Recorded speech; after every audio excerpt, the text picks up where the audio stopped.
Hello, I am Professor Kino, and welcome to my Office of Cinematic Antiquity.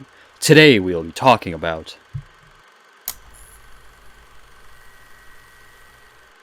When this film was first announced, the whole situation surrounding it was strange. The DCEU, or the DC Cinematic Universe as it's called, was in a bit of a rough patch. Justice League, their flagship film, was bombing, and in addition, only around a year or so earlier, the DCEU had already introduced us to what we thought their iteration of the Joker would be with Jared Leto's interpretation in The Suicide Squad, which was met with middling results. Warner Brothers was all over the place, scrambling to find something that would stick with audiences. And at the time, the DCEU films weren't it, besides Wonder Woman. So I gotta say that when I heard that a standalone Joker film was in the works, I honestly thought it wouldn't happen. So many DC films were quote-unquote in the works, but few actually have seen the light of day. The Flash, Cyborg, Justice League Part 2, Ben Affleck's solo Batman film, nothing. Yeah, I honestly thought the Joker film would never happen. But then things kept getting weirder. World-renowned director Martin Scorcese attached himself to the project as a producer, and Hangover trilogy veteran Todd Phillips was signed on as director? It was an admittedly odd creative pair, even if Scorsese eventually dropped out of the project and has proceeded to openly diss comic book films by refusing to call them real cinema that has any semblance of depth. So it wasn't until about a year ago, when the first Joker set photos were released, that I was actually convinced that this surreal thing was going to happen. But the strangeness didn't even stop there, and as the release date grew ever closer, things got more complicated.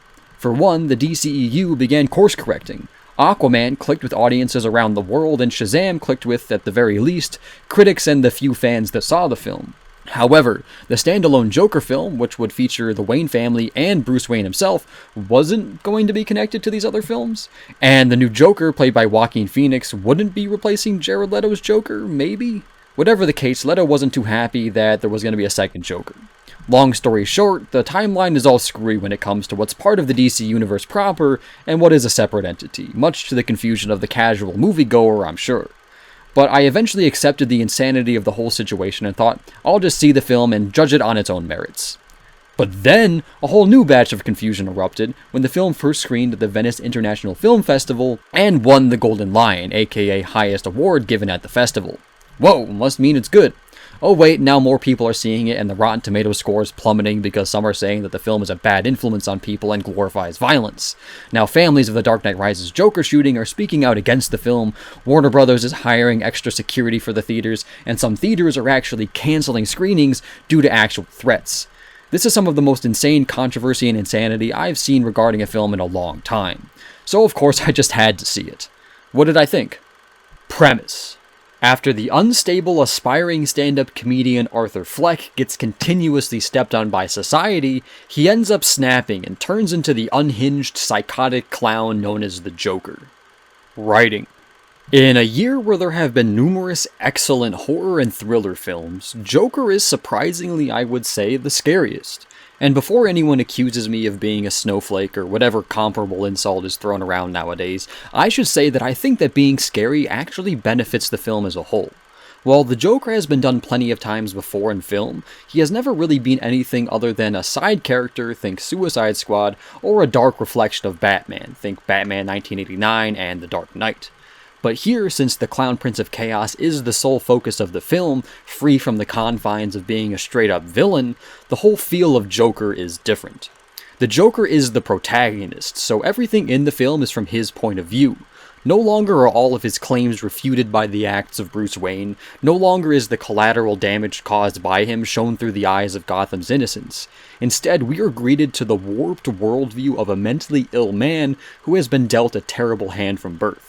Someone who has had everyone turn their back on him. His mother, the man he believes to be his biological father, the man he looks up to like a father, his friends, his boss, his co-workers, his doctor, his government, even the random passers-by.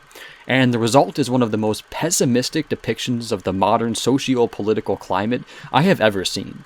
And that is why I find the film disturbing and scary, mostly because there was a lot of truth to it. Many of the things that happen in Joker happen in real life.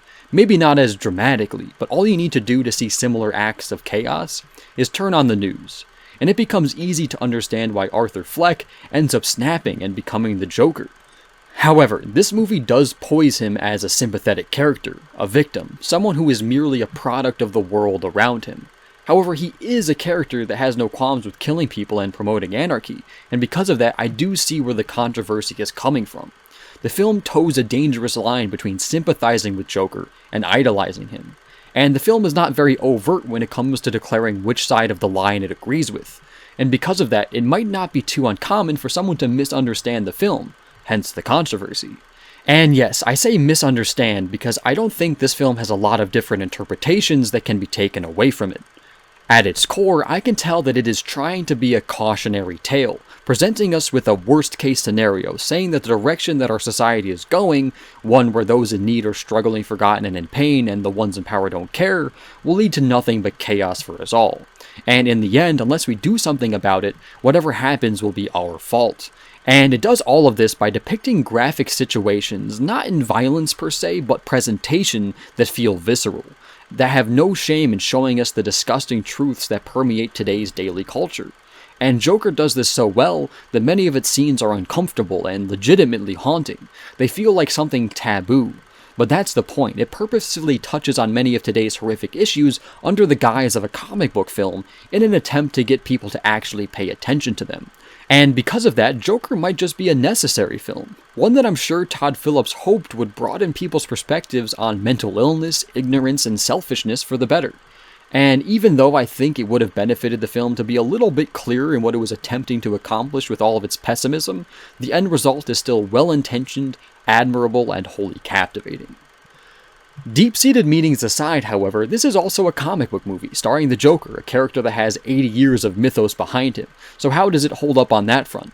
And to be honest, it is a credible origin for the character. It's nothing that hasn't been done before, bringing in the whole all it takes is just one bad day idea from the Killing Joke storyline and splicing it with some aspects of Scorcese's Taxi Driver and The King of Comedy. But the final result is an excellent Joker origin that actually makes the character even more understandable. The whole time I was watching Joker, I just kept thinking that watching, for example, The Dark Knight right after must elevate both films tremendously. Even though The Dark Knight and Joker are two different films with two very different Jokers, Joker, the film, really just dissects who the Joker is and makes him more human. That may not be something that everyone likes, but I personally found it fascinating and enlightening. Acting. The Joker has been played by so many people for so many incarnations that it must be quite a task for a new actor to take the role upon themselves. Trying to find something that feels simultaneously new and true to the character has gotta be tough. This is why iterations like Mark Hamill's animated Joker, Jack Nicholson's 1989 Joker, and Heath Ledger's Dark Knight Joker are so memorable. They all made the Joker their own, but without sacrificing who the character is. And this is also why other Jokers, like most notably Jared Leto's Joker, didn't really work. He felt like he was trying too hard to be both Heath Ledger and something new, but in the process, his performance comes off feeling less natural, like he was desperate to be edgy, fresh, and crazy for the sake of it, all while forgetting who the Joker is. Leto felt more like a performance by Leto and not the Joker. But I'm glad to say that Joaquin Phoenix's performance as the Joker here falls into the former category. He is brilliant. He is the Joker, but so new and fresh that I was floored. For example, take his laugh. While the Joker laughing has always been a part of him, most Joker performances just add in the laugh as something second nature or maniacal. Fair enough, but Phoenix takes it to a whole other level. His version of the Joker has a condition where he laughs uncontrollably when he is uncomfortable or nervous, and many times when he doesn't want to, so his cackle comes out as strained and painful, sorrowful. It's legitimately scary, but fits this version of the Joker so perfectly. It is the laugh of someone who has a terrible life, and you can feel it. And this is just the tip of the iceberg. Phoenix's Joker feels truly unhinged on every level. It is impossible to figure out what his next actions are going to be. It is simultaneously terrifying and fascinating, and because of it, Phoenix has joined the upper echelon of Joker performances. Fantastic work. As for everyone else in the film, there isn't nearly as much to say. They all do good, but no one gives a performance that even comes close to the brilliance of Phoenix. And that's impressive given the cast list. Zazie Beetz, Robert De Niro, Maron, Brett Cullen, Brian Tyree Henry, Bill Camp, Glenn Fleshler. It's a wonderful cast, but at Joker's core, it is a one-man show. And that's fine, because with Joaquin Phoenix in the titular role, this film is elevated to a whole other level. Costumes, hair, and makeup. The costumes, hair, and makeup are very well done. It's all clearly early 80s, based on the colors and styles, and that's good since this film takes place in the 80s. But to be honest, nothing is really stand out apart from the look of the Joker himself. He is a very creative mix of a lot of previous incarnations. Cesar Romero meets Heath Ledger meets a real clown, and the result is very inspired. I dug the color choices and the makeup, and the small touches. The latter really made Arthur's personality shine through his outfit, such as the tear streak that occasionally dragged the blue from his eyes down his face. And I also dug the slow tweaking from Arthur's clown days up to his final look as the Joker. It is just a great aspect of the film that brilliantly shows Arthur snapping piece by piece. He looks unhinged and scary and very realistic, but still fully Joker. Very well done. Set design. When a film takes place in a big city, the film often makes it a point to romanticize said city, even in previous films that feature Gotham. Despite the city supposedly being a crime-ridden cesspool, prior iterations always try to make Gotham feel fantastical and in a way inviting. But here in Joker, the city's true colors take the forefront. The sets are dark and grimy, garbage bags are backed up on the streets, buildings are dilapidated, infrastructure is run down, alleys are dank, poverty is clearly visible everywhere. It all adds to the film's theme of the world being a dark and rough place, and it is clear from just looking at it that this world wouldn't take much to drive someone mad. Excellent work. Choreography. Despite how the glorifying violence controversy makes it seem, there is little action here. That being said, when it does happen, it is tense and gritty, very visceral, and the sudden bursts of brutal violence really help to differentiate this Joker from past Jokers that tended to have wacky plans or big aspirations, even if they always said they didn't. The violence here often occurred without a moment's notice. This Joker is a true wild card, acting wholly on impulse, and it makes his violent acts all the scarier. In addition to the violence, though, there are a few crazy dance sequences. One that I want to talk about in particular happens right after Arthur finally takes on the mantle of the Joker. He is no longer shackled by his misery, and he accepts his madness. And during this time, he dances down some stairs that during the rest of the film, he struggled up on a daily basis. It's a brilliant scene that showcases how far he has come as a character.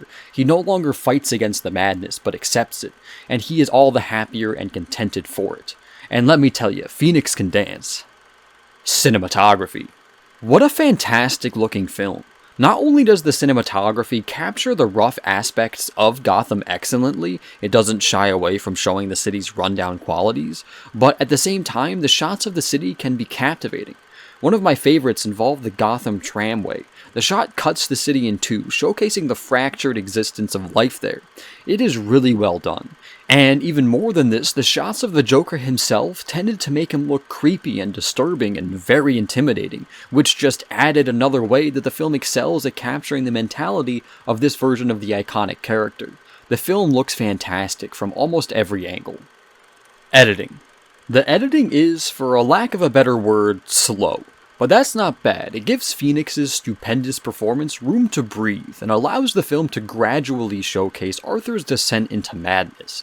However, it also means that the more uncomfortable scenes do drag out. So for those that think they might find the film disturbing, the editing will make sure that they do. However, it might also mean that others who are less fazed by the graphic tendencies of the film might get a little bored. It all depends on how invested you get into the story.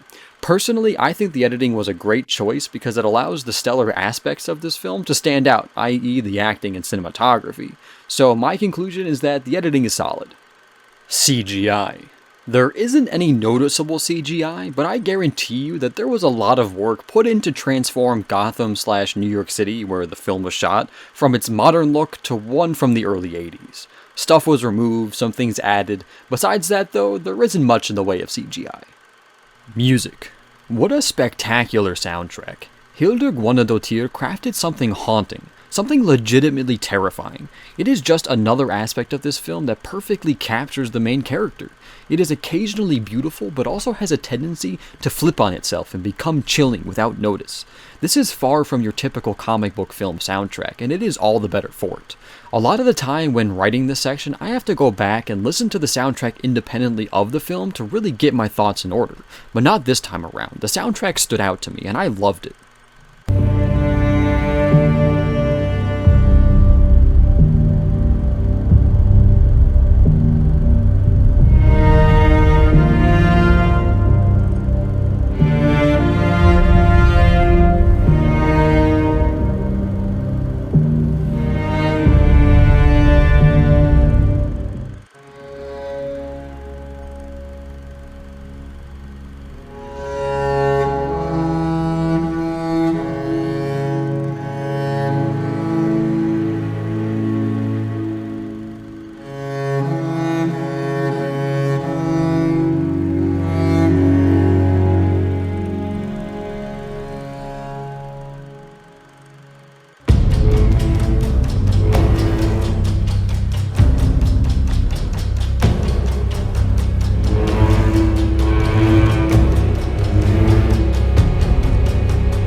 Direction. To think that this film came from the mind of Todd Phillips, the guy that did The Hangover, is wild. And I really do like The Hangover, it's a fun film. But it is also so very different from Joker that unless you know the connection going into Joker, it would be impossible to tell. But previous career stuff aside, Phillips had a clear vision for this film and he didn't shy away from it. He has some intense and deep stuff that he wanted to say to the world, and Joker was his microphone. And he was unapologetic with his statements, so much so that I find it ballsy and admirable. But I also totally get the backlash that this film is receiving. The only aspect that I personally think this film missed on was its clarity. While I understood what Phillips was trying to say/achieve, he didn't make it easy to see, and that's why the controversy's here. But maybe even that was the point. Do I think violence is destined to erupt from this film? No more than the amount of violence that erupted from last week's controversial something or other. So I think we should all just sit back, relax, and enjoy this well-crafted Joker origin story because it has a lot going for it. My enjoyment. I really dug this film. It is unrelenting and captivating, and Phoenix gives one of the best performances I've seen all year. Phoenix is so good, in fact, that just watching him is worth the ticket alone. The only thing that gave me pause during my screening was that during one sequence that was pretty brutal, a lot of people in my theater started laughing. I get that laughter can be something that, just like with the Joker in the film, can be something that happens instinctively when people are uncomfortable, but I experienced a bit of uncomfortable laughter during my screening of Midsommar, and the laughter here felt more genuine, like people actually thought what was happening was funny. And while there were some comedic aspects to the scene, I personally found the audience reaction to be more disturbing than anything that happened in the film. When it happened, I was honestly like, what the hell? Maybe there is something wrong with me, who knows, but nevertheless, I thought this film was excellent because watching it felt like one of the times when a director's true vision was brought to life beautifully, without studio interference. It is pure vision, with every aspect building on top of each other to produce a memorable experience that won't be escaping my ever-turning mind anytime soon. Recommendations. This film is not for the squeamish or the faint of heart. If you want to go to the theater to have a rollicking good time, this is not the film I'd recommend you see. It is deep, gritty, and chilling. Like if you came out of Joker saying that you had a lovely time, I'd be concerned. It's too stark and graphic for that. However, if you are interested in an art house comic book film, I'm sure you will like Joker. It is a nigh-perfect origin film for the titular character that has been a part of pop culture for decades, and I think it features an iteration of the character that will finally rival Ledger's 11-year-old performance. So yeah, if you want to experience a dark comic book film that acts as a pessimistic dissection of our modern socio-political climate through the creation of one of today's two favorite clowns, then you won't regret spending your money on Joker. However, if you think any aspect of the film might be too much for you, you might want to avoid it because it doesn't hold its punches. Thanks for watching, I hope you liked it. If you did, leave a like. If you want to add anything, feel free to leave a comment. If you want to see more, please subscribe. I am Professor Kino, and I look forward to our next discussion.